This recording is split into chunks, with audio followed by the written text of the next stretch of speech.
แนวขายเรื่องพี่น้องป่าแมงอีซ้อนอุ๊ดเยอะๆมากมายลายขนาด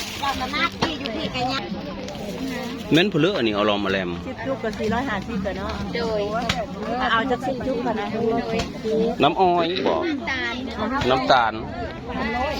น้ำตาลน้ำอ้อยเอาลองกำลังกินข้าวแม่ค้าน้อยแม่ค้าน้อยกำลังกินข้าว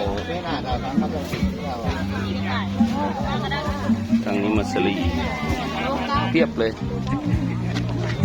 ตัวนะของขาย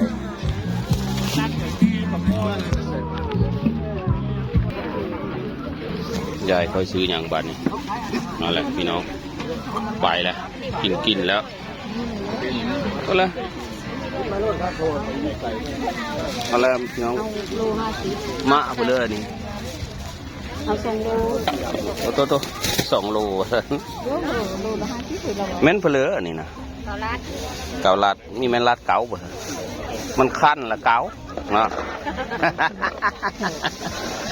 มันคั้นละเการถเราเกาลัดเพื่อนว่าลัดเกาพี่น้อง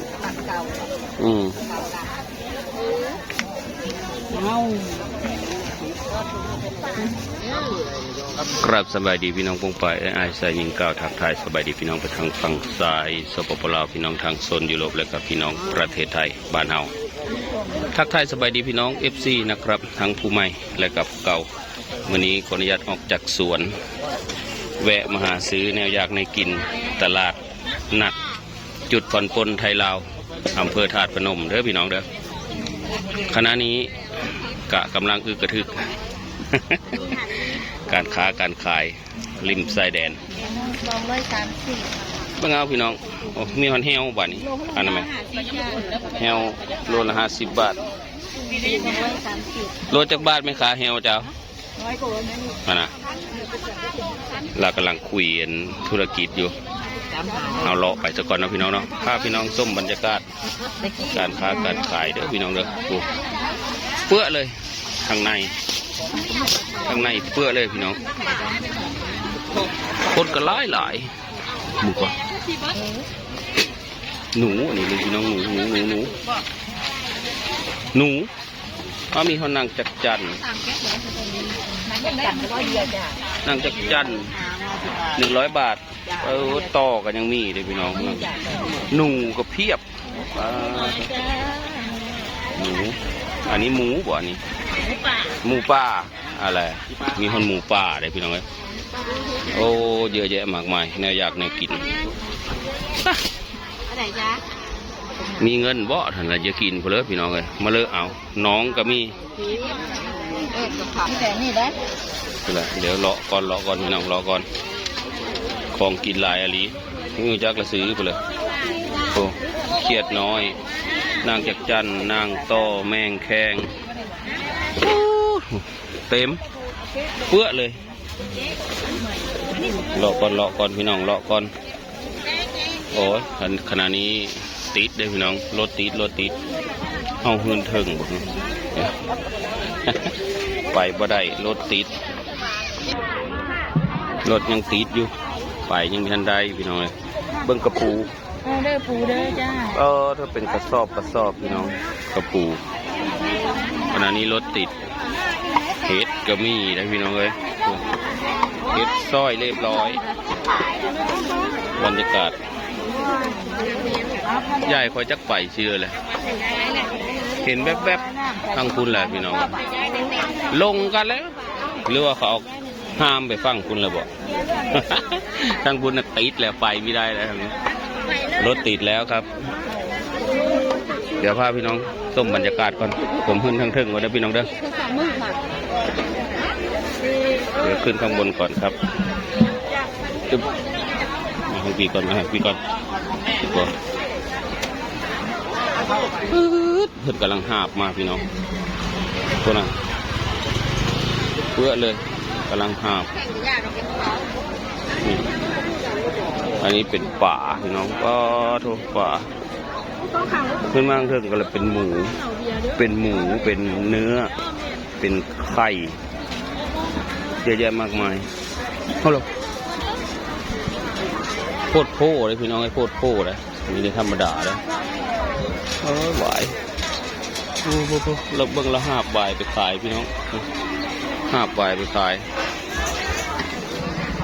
นาดีขึ้นมาฮอตเทิงเลยพี่น้องมาเบิ่งแม่ค้าน้อยนี่แม่ค้าน้อยขายปาเต้เดี๋ยวเลาะก่อนมาทางนี้ได้หยังแล้วยายก็ได้หยังก็ได้หยังอะไรเทียบเลย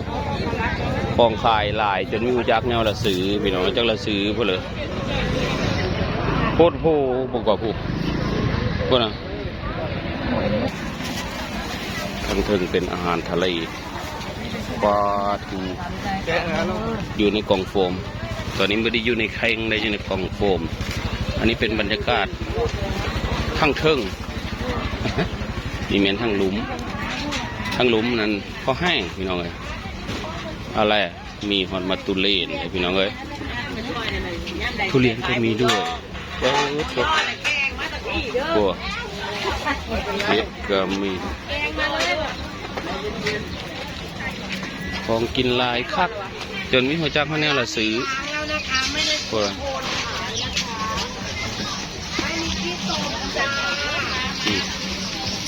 บรรยากาศพอจะให้จะสูนจักหน่อยเบ้ยพี่แม่เปลือกนี่มาส้มสายน้ำผึ้งโลละ20 บาทน้องเอ้ยเยอะแยะมากมายทื่อๆทองแพงมาซื้อแบบนี้ไปซื้อเอาเงินไปใส่ได้ซื้อของแท้มันแพงแล้วเบิ่งครับน้องสินค้าทางการเกษตรเยอะแยะมากมายเนาะไปเชื่ออะไรบ้างยายในวันนี้ยายคอยมาซื้อไข่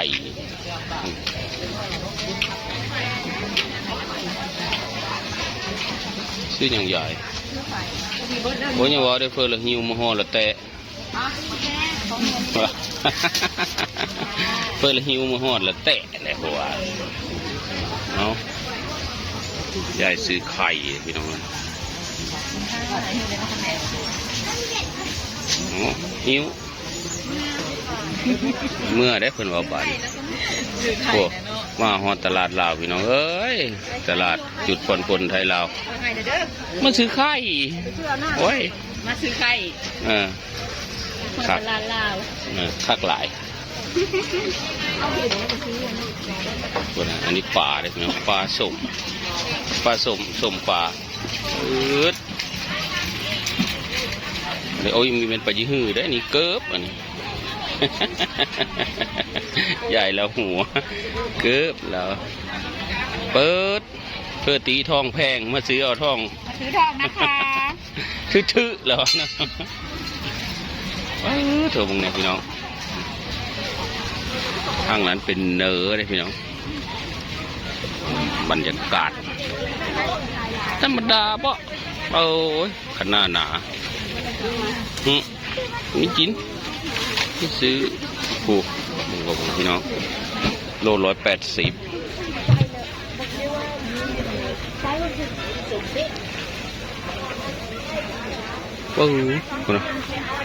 ทางนี้ก็มีทางนี้ผมมาเจอเท่าแก่น้อยโอ้ยมีแม่เนาะโง่เผาโง่น้อยเท่าแก่ใหญ่มีแม่เท่าแก่น้อยรุ่นนี้นะเป็นไงเลยพอได้ขายอยู่หรอแก้วเลยโอ้เท่าแก่กวีบานเฮาพี่น้องมันจ๋าอันนี้สำเร็จเสื้อทุงเนี่ยเจ้ามะลีอยู่นี่ดิโอ้ยขอเราว่ามันผู้ไล่นะหันใหญ่จะเห็นใหญ่คอยหนึ่งหันพูดไปพูดแล้วเห็นกันบ่โอ้ยเพิ่นบ่เห็นได้นั่น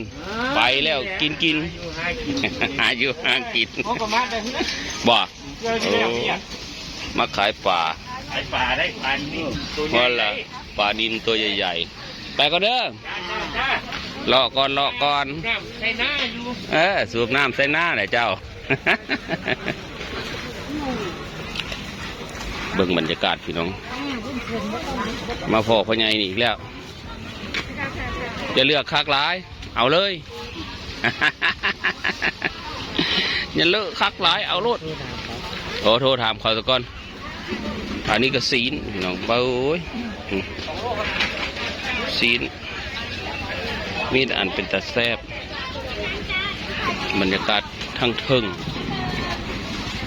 ทั้งบนหรือว่าทั้งเทิงนะพี่น้องอันนี้ก็เป็นวิถีเนาะพี่น้องเนาะการหาอยู่หากินอันนี้เป็นตลาดอาหารทะเลอาหารสด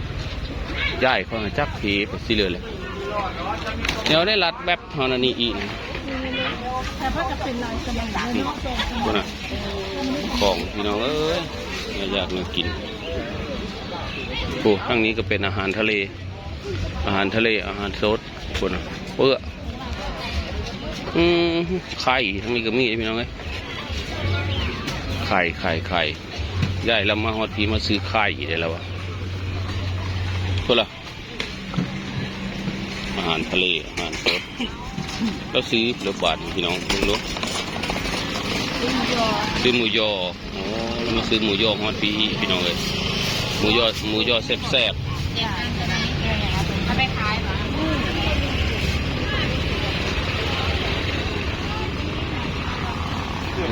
บรรยากาศอันนี้เป็นมะขามหวานเพชรบูรณ์โอ้เพชรบูรณ์มาฮอตปีเลยพี่น้อยคนละ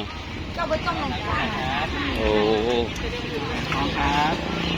แนวอยากแนวกินของซื้อของขายเยอะแยะมากมายอะไรขายปลาแหลกอะไรมีฮอตขวดละ20 บาทมีฮอตปลาแดกส้มตำซิมฟรีซิมเวลาได้เลยค่ะตำหุ่งซิมฟรีโคตรละ20 บาทโคตรละ20ซื้อเนี่ยได้ค่ะแซ่บอยู่บ่แซ่บค่ะใส่เกลือออมไหนค่ะสูตรใหม่โอ้เพิ่นกำลังอันผลิตค่อยถ่ายคลิปเด้อจ้าตรงไหนได้บนนี้เลยค่ะคอยถ่ายคลิปด้วยจ้ายังไม่ได้สู้เลยได้ไหมได้ไหมปลาแดกแซ่บปลาแดกโนกปลาแดกแม่เผาโอ้ยาสูทอนซิมเอายกไปเอาไปซิมเบิ้ง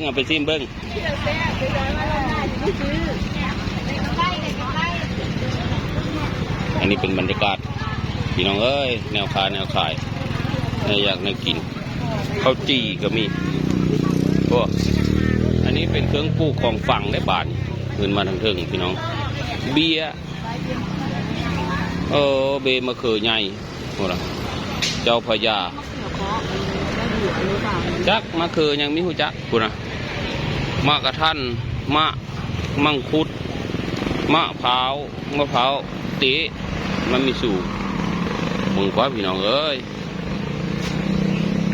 บรรยากาศข้างบนจะประมาณนี้พูดแล้วเพื่อนว่า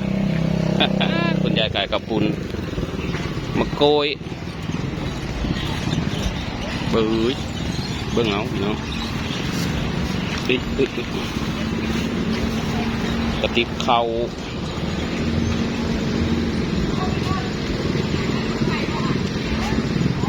อะไรมีหอดสมุนไพรอย่างดีเลยเสื้อในกระตารถเราเลยสมุนไพรแก้วถ่ายของเราคักเลยได้เราอ่ะ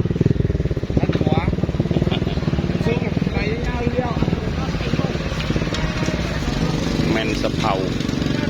อันนี้แมนเผาพี่น้องเบิ้งคุณอ่ะก็เลยได้เมื่อเลยล่ะพี่น้องเลยคิดว่ามาตั้งแต่ตี 5เนาะสมมาพากวดเลยแหละสำหรับคลิปนี้พาพี่น้องมาเลาะเบิ้งโอ้ยมาไปเลยนี่คือเป็นดอกในนี้ต้นไปเลยนะสมมาพากวดแก่การละเวลาเลยล่ะผู้ค้าคือว่าขออนุญาตบัตรคำเด้อพี่น้องเด้อจบคลิปลงซ้ำนี้ สำหรับคลิปเลาะตลาดเนาะพี่น้องเนาะจุดพันปนไทยลาวธาตุพนม ใจเตี้ยแล้วก็หิ้วจนแหนซื้อเลยคุณนะเต็มกระเป๋า บ๊ายบายครับผมพบกันใหม่คลิปหน้าเด้อพี่น้องเด้อสำหรับคลิปนี้ขอบคุณครับ